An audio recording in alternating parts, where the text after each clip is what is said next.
अस्सलाम वालेकुम रहमतुल्लाहि बरकातहू।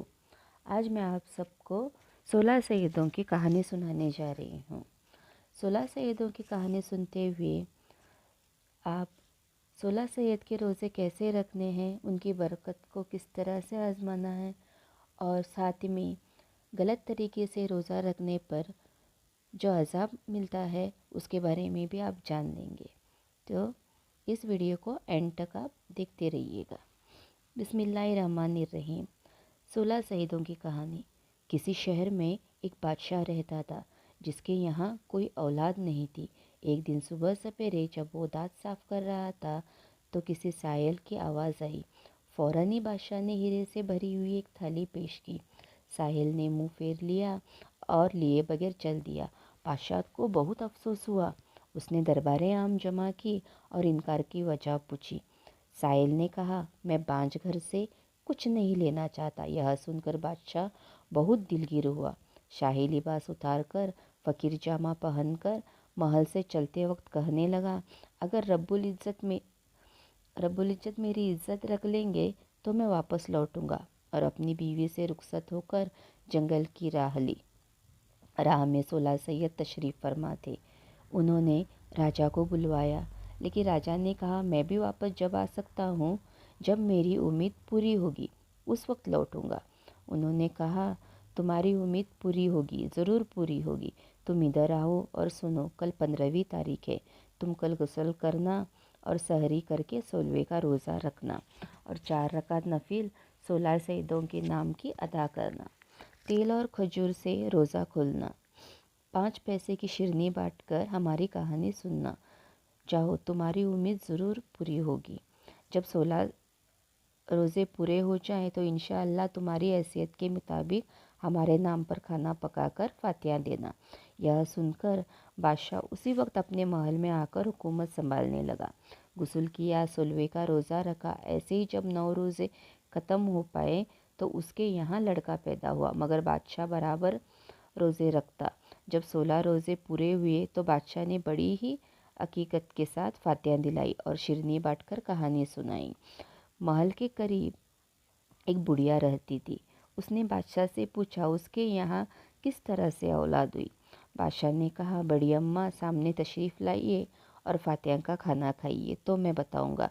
जब बुढ़िया पेट भर खा चुकी तो बादशाह ने 16 सैयदों के नाम के रोज़े रखने की बरकत का माजरा सुनाया।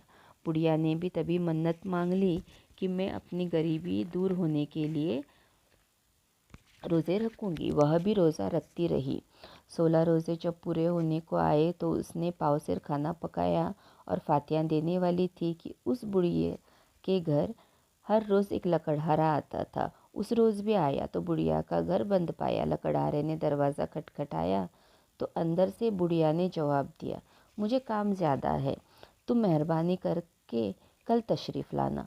जब दूसरे दिन लकड़हारा वहाँ आया तो बहुत हैरान हुआ, क्योंकि जहाँ बुढ़िया की झोपड़ी थी वहाँ एक उम्दा हवेली बन गई हुई थी। उसने झरोखे से झांक कर देखा तो बुढ़िया अंदर झूले में झूल रही थी। उसने बुढ़िया को पहचान लिया और आवाज़ दी। बुढ़िया ने भी उसे देखते ही पहचान लिया और अंदर बुलाया तो लकड़हारे ने पूछा, बड़ी अम्मा, क्या मैं पूछ सकता हूँ आपको इतनी दौलत किस तरह हाथ आई। बुढ़िया ने कहा, यह सब 16 सैयदों के नाम पर 16 रोज़े रखने की बरकत है। हमारे राजा के यहाँ इसके ही तुफैल से खुदा ने औलाद अता फरमाई है। मैंने भी इन रोज़ों की बरकत को आजमा लिया है। इसका तुफैल है जो आज मेरी गरीबी दूर हो गई। लकड़हारे ने भी मन्नत मान ली और 16 रोज़े ख़त्म भी न हो पाए थे कि वह भी मालदार हो गया। बहुत बड़ी फातिहा की, लेकिन उस रोज़ 5 पैसे की शिरनी मंगाकर 16 सैयदों की कहानी बोलना भूल गया। अपनी बीवी से सोते वक्त कहने लगा कि मैं कहानी सुनाकर शिरनी बांटना भूल गया हूँ। उसकी बीवी ने कहा, कोई परवाह नहीं, हम तो 16 सैयदों के नाम की फातिहा दे चुके हैं। और वह दोनों सो गए। जब सुबह वह हाजत के लिए जंगल को गया तो उसके हाथ में पानी का लोटा था। नागाह किसी शाहज़ाद के गुम होने की खबर हुई। सिपाही उसकी तलाश में फिरता हुआ उधर निकला तो देखा कि उस लकड़हारे के हाथ में جو لوٹا تھا وہ شہزاد کے خون سے بھرا ہوا سر بن گیا۔ سپاہی نے فوراً ہی لکڑہارے کو گرفتار کیا اور بادشاہ کے سامنے حاضر کیا۔ بادشاہ کے غصے کی حد نہ رہی، اس نے قید خانے میں بھجوا دیا۔ قید خانے میں کچھ ہی دن گزرے تھے کہ خواب میں دیکھا کہ سولہ سید کہہ رہے ہیں کہ اے غافل، تو نے ہماری کہانی نہیں سنائی اور شیرنی کیوں نہیں بانٹی؟ کل 15ویں تاریخ ہے، بھول نہ جا، غسل کر، 16ویں کا روزہ رکھ، ہماری کہانی دوسروں کو سنا کر شیرنی بانٹ دے۔ اس نے کہا شیرنی کے لیے میرے پاس پیسے نہیں ہیں۔ تو انہوں نے کہا کہ صبح اٹھ کر دیکھ، تیرے بستر پر 5 پیسے ملیں گے۔ دوسرے دن اس نے غسل کیا، روزہ رکھا، نفل نماز پڑھی، 5 پیسے لیے ہوئے کھڑکی کے باہر دیکھ رہا تھا کہ کوئی ملے تو شیرنی منگوا لے۔ اتفاقاً ایک مہاجن وہاں سے گزرا ہوا اپنے بیٹے کی شادی کا سامان خریدنے کے لیے جا رہا تھا۔ لکڑہارے نے اس سے درخواست کی کہ وہ فاتحہ کے لیے شیرنی لا دے، تو اس نے انکار کر دیا اور چل دیا۔ کچھ ہی دیر میں وہاں سے ایک بڑھیا روتے پٹتی ہوئی اپنے مرے ہوئے بیٹے کے کفن دفن کا سامان خریدنے جا رہی تھی۔ جب لکڑہارے نے سولہ سید کے نام کے فاتحہ دینے کے لیے شیرنی لانے کو کہا تو اس مقدس کی فاتحہ کی شیرنی فوراً لے آئی، فاتحہ سنی اور اس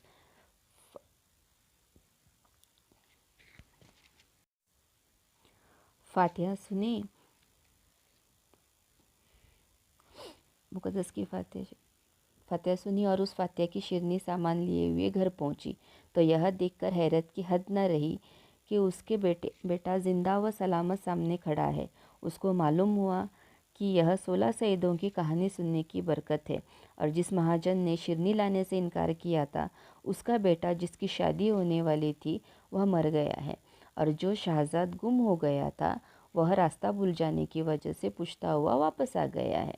بادشاہ کو بہت افسوس ہوا کہ میں نے ایک ناحق بے قصور لکڑہارے کو قید کر دیا ہے۔ لکڑہارے کو بلوا کر کہا کہ ہم سے خطا ہوئی، خدا کے لیے ہمیں معاف کر دو۔ لکڑہارے نے کہا جہاں پناہ، یہ خطا آپ سے نہیں ہوئی بلکہ ہم نے خطا کی تھی جس کی ہم کو سزا ملی۔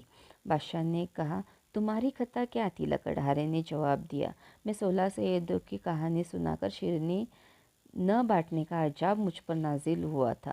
بادشاہ نے بھی منت مان لی۔ لکڑہارا اپنے گھر جا کر عیش و آرام کی زندگی بسر کرنے لگا۔ بس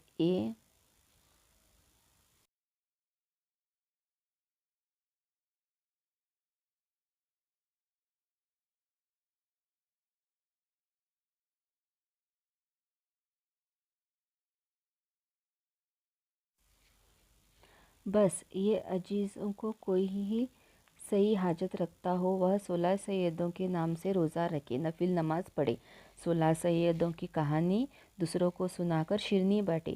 خدا کے فضل و کرم سے اور طفیل حضرت محمد صلی اللہ علیہ وسلم کی برکت سے ضرور اپنی مراد کو پائیں گے۔ آمین ثم آمین۔